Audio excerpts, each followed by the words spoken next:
अभी जो हमारे गेस्ट हैं यहाँ पर पीछे बैक स्टेज पर, वो अभी तक जितने भी गेस्ट आए हैं उसमें से सबसे कम एज इनकी है। उनको आप सब गूगल बॉय ऑफ इंडिया के नाम से जानते हो। Please give a energetic and warm welcome to Kautilya Pandit.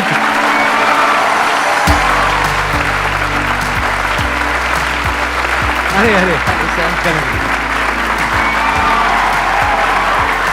Please बैठो।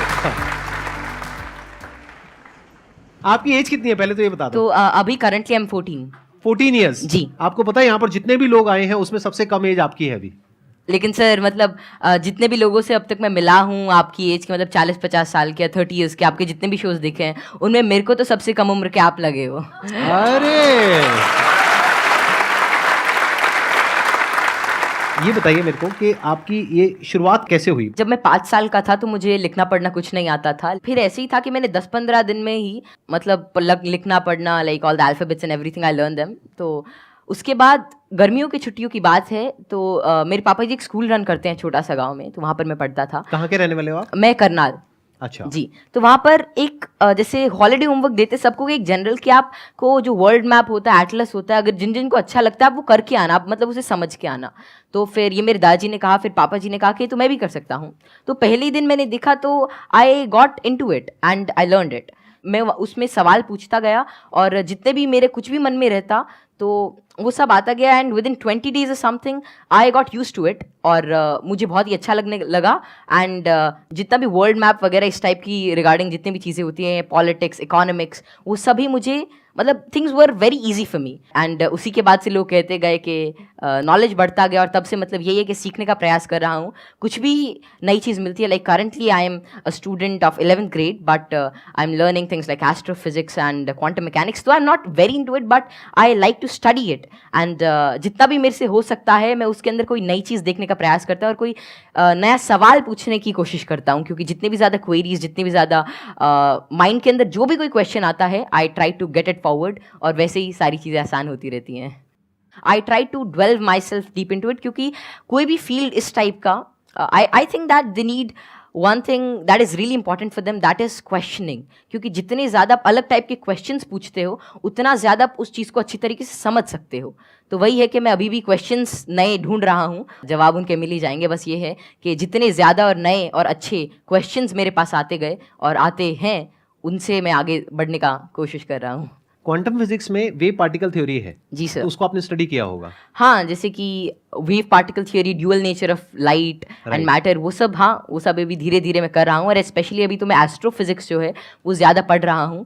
और जैसे कि डार्क मैटर है, डार्क एनर्जी है, तो या फिर माइक्रोवेव रेडिएशन है, बैकग्राउंड रेडिएशन, एक्सपैंडिंग यूनिवर्स, ये सारी चीज़ें मुझे काफ़ी इंट्रीग करती हैं और इनके बारे में मैं कुछ रिसर्च पेपर्स और अलग अलग चीज़ें अभी स्टडी कर रहा हूँ। तो 0 पॉइंट फील्ड के बारे में भी आपने कुछ स्टडी करी है? नहीं, अभी ज़्यादा नहीं। अभी मैं जनरली जैसे अभी मैं टाइप 1A सुपरनोवा और उनके जो एक्सपेंशन है, लाइफ साइकिल ऑफ स्टार, उनके बारे में अभी मेरी रीसेंट स्टडी चल रही है।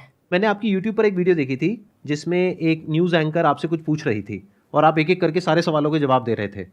तो क्या अभी भी आप उस तरह से सवालों के जवाब दे सकते हैं? कोई भी आपसे कोई भी कैसा भी सवाल पूछेगा तो आप जवाब दे सकते हैं? क्योंकि ऐसा है कि नॉलेज तो एंडलेस है और सब कुछ तो कोई जान ही नहीं सकता। लेकिन ये है कि जितना ज़्यादा मतलब अपने सराउंडिंग्स को ऑब्जर्व करते हैं तो उतना ज़्यादा क्या है, जितना ज़्यादा आप नॉलेज ग्रहण करते रहते हैं उतना आपका माइंड एक तरह की मैग्नेट की तरह बन जाता है। और उसके बाद कोई भी इंफॉर्मेशन, कोई भी चीज़ वो आपको आती रहती है। और ऐसा है कि बहुत सारी चीज़ें मेरे को नहीं भी पता होती और मैं उनको सीखता हूँ। अगर मानो कोई नई चीज़ मेरे को आज पता चलती है तो मैं उसे सीखूंगा और that would be like great for me. तो कोई भी चीज़ I always like to entertain and get new answers and new questions, क्योंकि उसी से ही एक नया फील्ड, एक नया पर्सपेक्टिव मेरे लिए ओपन हो जाता है। एक्सीलेंट जी। तो अब एक काम करते हैं, आप में से किसी के भी माइंड में कोई भी क्वेश्चन है किसी भी तरह का तो वो आप इनसे पूछिए। मैं ये जानना चाहता हूँ कि क्या हम यूनिवर्स को जान सकते हैं कि वो कितना बड़ा है, या हम अभी तक जान पाए हैं?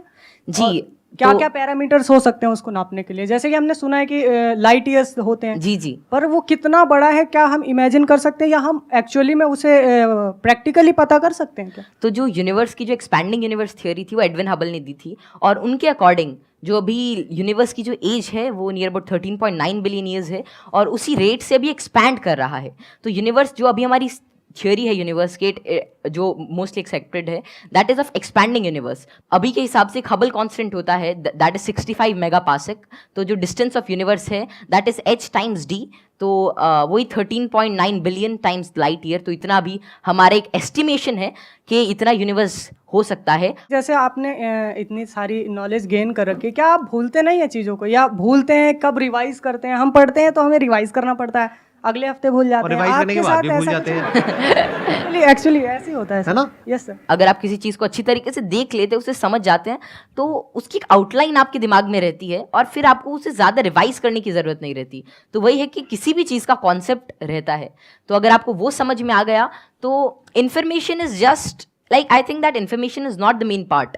If you understand the thing properly, फिर आपको वो सारी चीज़ें आसानी से याद रहती है, आपको कोई उसके लिए एक्स्ट्रा एफर्ट्स नहीं करने पड़ते। सर पूछ रहे थे, बोल रहे थे ना कि मैं मैटर के बारे में स्टडी कर रहा हूँ, तो मैं ये जानना चाह रहा था कि जो इलेक्ट्रॉन प्रोटॉन है इनका मतलब सबसे पहले किसने बताया था इनके बारे में? तो इलेक्ट्रॉन की जो डिस्कवरी थी, तो यार 9th क्लास की एनसीईआरटी में मिल जाता है। तो जो इलेक्ट्रॉन की डिस्कवरी थी वो जे थॉमसन ने करी थी, और प्रोटॉन जो मिला था वो रदरफोर्ड के एक्सपेरिमेंट से हमने डिड्यूस किया था। और चैडविक ने, मतलब जेम्स चैडविक ने जो बेरिलियम की, मतलब जो रेडियो एक्टिव सोर्स से डीके को स्टडी किया, तो उससे न्यूट्रॉन के बारे में पता चला था। ये तो बहुत बेसिक क्वेश्चन है भैया, कुछ अच्छा पूछो। थोड़े अच्छे क्वेश्चन पूछो। क्या पूछ रहे हो आप लोग यार? टोटली। मुझे आपसे एक क्वेश्चन है कि आप जितने सेलिब्रिटी से मिलते हो, तो आप इतने जो मिलने से पहले जो बात करने का जो होता है नर्वसनेस, इसको कैसे दूर करें? आप जैसे संदीप सर से बात कर रहे हो और बड़े बड़े आप सेलिब्रिटी से मिले हो, तो आप किस तरह से इतना एक्सपीरियंसली आप बात कर लेते हो किसी से? देखिए, जैसे आज मैं यही सोच के आया था कि मैं संदीप सर से मिलूंगा और उनसे बहुत कुछ सीखने को मिलेगा। तो ऐसा तो है नहीं कि संदीप सर आएंगे और मेरे से पूछेंगे चल ये बता, और फटाफट अगर कुछ गलत बताया जाए तो एक थप्पड़ मारेंगे। ऐसा तो होगा नहीं ना।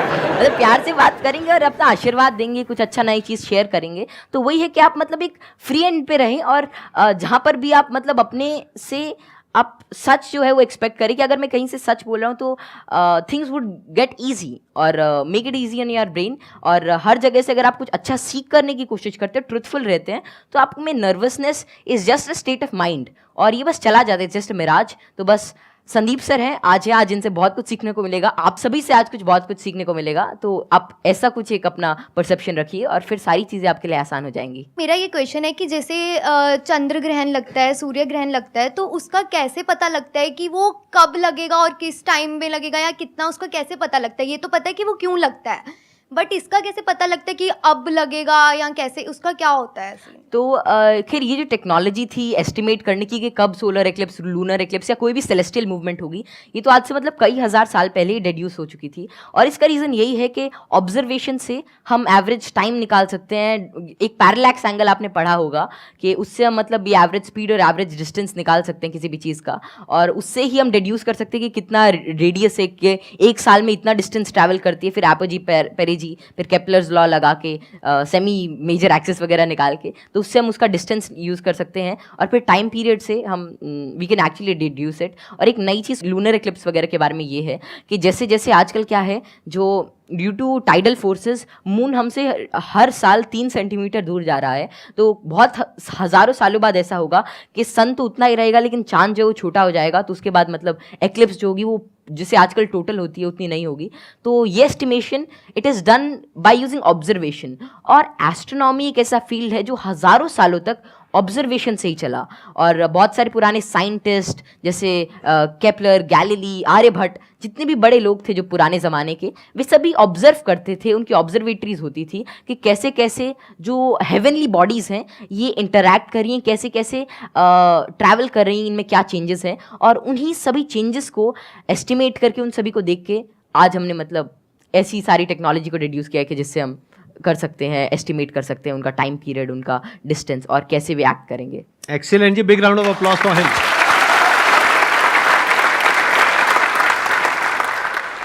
मैं ये पूछना चाहूँगा, जैसे यहाँ पर बैकग्राउंड हमारा होता है तो लोग कहते हैं कि इंटेलिजेंस जेनेटिक होता है, काफ़ी मतलब कि उसको बढ़ाने में बहुत ज़्यादा नहीं हम लोग कर सकते हैं। तो आपका इस पर क्या व्यू है कि इंटेलिजेंस, जैसे IQ टेस्ट भी आप बार बार दोगे तो आपका IQ का स्कोर बढ़ने लगेगा उसमें, तो आपका इसमें क्या कमेंट रहेगा कि इंटेलिजेंस के लिए आप क्या व्यू रखते हैं? ये ना बहुत इंटरेस्टिंग क्वेश्चन है जी सर। और मैं ये क्वेश्चन के आंसर से पहले एक बार, अगर आपके पेरेंट्स आए हुए हैं, आपके फादर हाँ, आए हुए हैं, पापा जी आए हुए हैं, मैं एक बार उनसे भी कुछ बात करना चाहूंगा। एक बार उनको माइक दीजिए। मैं आपसे ये जानना चाहूंगा कि आपके जो बेटे हैं ये तो सबको पता है कि किस तरीके से चीज़ों को याद रखते हैं, किस तरह से एक्सप्रेस करते हैं। क्या आप भी इसी तरीके से चीज़ों को याद रख पाते हैं? पहले तो बहुत बहुत धन्यवाद जो आपने माइक दिया, और जो आपके आज दीदार हुए। हम बहुत दिनों से कुछ एक गिने चुने शख्सियत ऐसे जिनसे नहीं मिल पाए, उनमें एक संदीप माहेश्वरी थे, और जैसे ही कौटिल्य को पता लगा कि उनसे मिलने का मौका मिलेगा, ये बहुत ज़्यादा एक्साइटेड था आपसे मिलने के लिए। Thank you. मेरे पिताजी भी काफ़ी इंटेलिजेंट व्यक्ति थे, कौटिल्य भी इंटेलिजेंट है, और हम बीच की पीढ़ी हैं। थोड़ा सा मैं कुछ कम हूँ, ये दोनों दादा पोता थोड़े ज़्यादा बहुत ऐसे बच्चे हैं जो मेरे से बहुत ज़्यादा इंटेलिजेंट है, मेरे को लगता है, जिनकी बात करने के ढंग से, जो इतने ज़्यादा, आपने छोटे बच्चे को देखा होगा, वो बहुत अच्छे अच्छे सवाल पूछते हैं, मतलब वे कुछ भी पूछ लेते हैं, और मतलब आपको लगता है कि अरे नहीं, ये तो इससे मतलब एज से बहुत ऊपर की चीज़ है, मतलब या तो आप किसी और मूड में होते हो, और हम उसे इग्नोर कर देते हैं। तो जैसे जैसे हम सवाल पूछते हैं, उतना ज़्यादा हमारे अंदर एक मतलब चीज़ों को जानने के लिए एक चाह रहती है, और अगर हम वो उस क्यूरियोसिटी को कर्ब नहीं करते हैं, तो उतनी ही ज़्यादा मतलब वो बाद में सवाल पूछता है, उसके एक इंक्विजिटिव ब्रेन रहता है, और curiosity something that drives this intelligence, and I don't think that there is such a great involvement of IQ and genetics. लेकिन हाँ, अगर आपका मन है कि कोई चीज़ जानने का, कोई चीज़ करने का, then it's all about will power, और कितना आप उसमें टाइम डिवोट करते हैं, कितना आप क्यूरियोसिटी और इंटरेस्ट से काम करते हैं। Because even Richard P Feynman said, it really doesn't matter कि how much you know, but it matters कि आप कैसे चीज़ों के बारे में सोच रहे हैं, और कितना इन्फॉर्मेशन आपके पास है, कितना नॉलेज आपके पास है। It really doesn't matter until and unless you try to use that knowledge, और आप उस नॉलेज से कोई नई चीज़ को समझने का प्रयास करते हैं। और कोई नई चीज़ तभी आ सकती है जब आपके पास कोई नया सवाल होगा। आपने बड़ी अच्छी बात बोली कि क्यूरोसिटी हम सबके अंदर होती है। जी सर। लेकिन होता क्या है कि घर में जाकर के हम उल्टे पुल्टे क्वेश्चंस पूछते हैं, जबकि क्वेश्चंस उल्टे पुल्टे नहीं होते हैं। सामने वाले को समझ नहीं आता है तो उसके लिए उल्टे हो जाते हैं, तो वो उसको चुप करा देते हैं। हाँ, बच्चे को चुप करा देते हैं, और वहीं पे उसकी क्यूरोसिटी मर जाती है। उसके बाद में क्वेश्चनिंग खत्म हो जाती है, उसके बाद में वो रटना शुरू कर देता है। रटने में इंटरेस्ट तो आता नहीं है, तो ना तो अब रट पाते हैं ना समझ पाते हैं, बिल्कुल दोनों तरफ से चले गए। तो अब मैं ये आपसे जानना चाहूंगा कि क्या बचपन में जब आपने क्वेश्चनिंग करी, इस तरह के क्वेश्चंस पूछते थे, शुरू में तो आपने अपने पेरेंट्स से पूछा होगा या अपने आसपास में जो लोग थे उनसे पूछे होंगे जी। तो क्या आपको सपोर्ट मिला? क्या उन्होंने आपको एनकरेज किया, या उन्होंने भी आपको यही कहा कि क्या फालतू के क्वेश्चंस पूछ रहा है? नहीं, जैसे I think I was fortunate enough कि जितने भी मैं सवाल पूछता, कोई ना कोई मेरा जवाब दे ही देता था। और बात शुरू ऐसी होती थी कि मानो कोई घर पे कोई बात चल रही है किसी भी चीज़ को लेकर, मानो दे टॉकिंग अबाउट के एक इकोनॉमिक क्राइसिस है देश में, तो मैं उसके अंदर मैं सुनता रहता था, या कोई भी ऐसी चीज़ हो रही है, कोई स्पेस मिशन जा रहा है, मैं सुनता रहता था, मैं चीज़ों को ऑब्जर्व करता था। और वैसे ही मेरे जो भी सवाल आते, I was fortunate enough to get their answers. और मानो अगर मेरे को उसका जवाब नहीं भी मिलता तो मैं पूरे दिन उनसे पूछता रहता। तो एक तो मैंने भी कसम खा रखी थी कि जवाब तो चाहिए ही, तो मैं खाते हुए भी यही पूछता, नहाते हुए भी यही पूछता, और जो भी काम करता मैं मतलब मेरे दिमाग में वही रहता जब तक वो रिजॉल्व नहीं होता। तो ज़्यादा मेरे को दिक्कत नहीं आई, और मेरे को जल्दी ही जवाब मिल गया। और अगर कोई ऐसा रहता तो मतलब मैं भी ठीक था, और मेरे family and everything they supported me really well. तो यहाँ पे वो जो पेरेंट्स मुझे अभी देख रहे हैं, उनके लिए एक बहुत बड़ा लेसन है कि अगर बच्चे कुछ क्वेश्चंस पूछते हैं तो उनके जवाब देने चाहिए, हमें पीछे नहीं हटना चाहिए। और अगर जवाब नहीं है तो हमें बोलना चाहिए, हाँ, विद ऑल दी हम्बलनेस कि भाई हमारे पास में जवाब नहीं है, आप खुद फिगर आउट करो जाकर। मतलब सर जब मैं छोटा था तो it was lean about like 2013 और समथिंग, और तब मतलब यही इंटरनेट बहुत कम था, और तो यही था कि कोई सवाल मेरे मन में आता, शायद वो नहीं पता रहता, तो मेरे पापा जी एक डोंगल आता था, मतलब वोडाफोन का, बहुत महंगा उसका रिचार्ज था, मतलब ऐसे मतलब अभी चला तो एक वीडियो देखने के बाद ही ख़त्म हो जाता था तो फिर वो लाते, और मतलब मेरा जो भी सवाल रहता मेरे को उसका आंसर मिलता। तो ऐसे ही एटलस आती थी और कई सारी बुक्स थी, उन्होंने मेरी बहुत हेल्प करी। और अगर कभी मानो पर्सनल मतलब कोई और out of the box idea आता है, कोई क्वेश्चन आता, तो उसका जवाब मुझे किसी भी सोर्स से मिल जाता। थैंक यू जी, thank you Kautilya. Okay, pleasure meeting you. चलो मिलो।